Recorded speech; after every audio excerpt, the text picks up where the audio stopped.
Hai semuanya, perkenalkan saya Octavia Manurung dengan NIM 7243144027.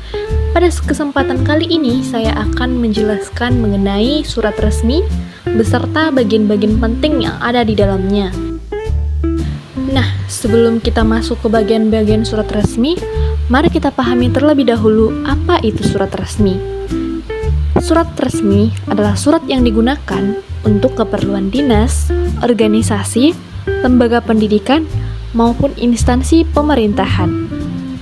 Surat ini memiliki format baku, bahasa yang sopan dan formal, serta digunakan untuk menyampaikan informasi, permohonan, pemberitahuan, atau kerjasama secara tertulis.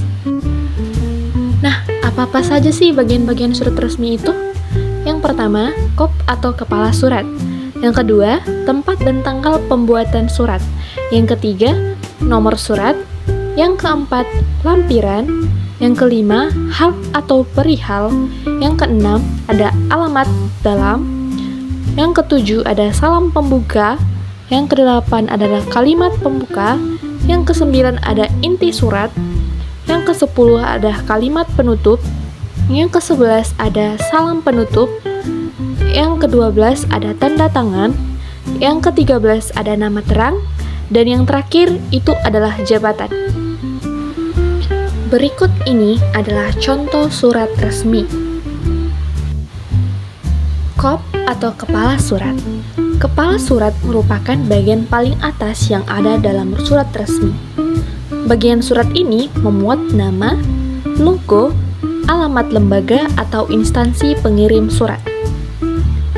Fungsi kop surat adalah sebagai identitas atau penanda si pengirim surat. Tempat dan tanggal surat. Pencantuman tempat dan tanggal surat bertujuan untuk memberikan informasi mengenai kapan dan dari mana surat tersebut dikirim. Apabila alamat instansi pengirim surat sudah tertera pada kop atau kepala surat, maka tempat pembuatan surat tidak perlu ditulis kembali.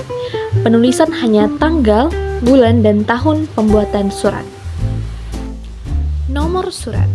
Penomoran surat dilakukan untuk memberikan tanda urutan dalam lembaga atau instansi pengirim agar surat tersebut resmi terdaftar dan mudah dicari ketika suatu saat dibutuhkan kembali.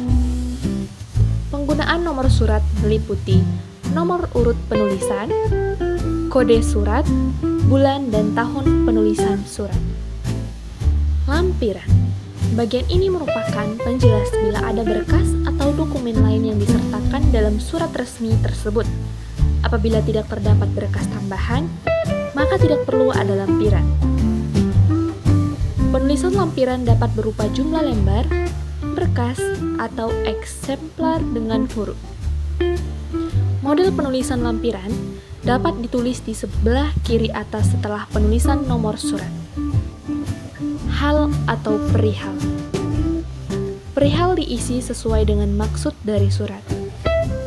Bagian ini bertujuan untuk memberikan petunjuk tentang kepentingan dan isi pokok dalam surat yang dikirim agar penerima mudah mengerti inti dari isi suratnya.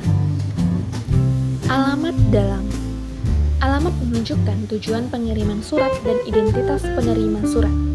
Penulisan alamat biasanya menggunakan sapaan bapak atau ibu atau yang terhormat. Contoh, YTH Rektor Universitas Negeri Medan, Jalan William Iskandar, Sumatera Utara 20221. Salam pembuka. Bagian surat resmi berikutnya adalah salam pembuka. Bagian ini biasanya berisi sapaan awal sebagai pembuka pembicaraan yang diawali huruf kapital dan diakhiri dengan tanda koma. Contoh salam pembuka dalam surat resmi yaitu dengan hormat, salam sejahtera, assalamualaikum, dan lain-lain. Isi surat. Isi surat adalah bagian paling penting dalam surat, karena bagian ini memuat apa saja hal-hal yang ingin disampaikan oleh pengirim surat. Isi surat terdiri dari 3 bagian. Yang pertama ada kalimat pembuka.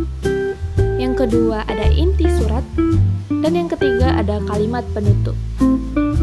Nah, selanjutnya Selanjutnya ada salam penutup. Salam penutup berada di akhir surat yang berisi salam akhir untuk menambah kesantunan dalam berpesan. Sebenarnya, bagian ini tidak harus ada, tetapi alangkah lebih baik jika pengirim menulis bagian ini agar surat menjadi lebih sopan dan formal. Contoh salam penutup yaitu hormat kami, wassalamualaikum, dan sebagainya. Nah, yang terakhir ada tanda tangan, nama terang, jabatan.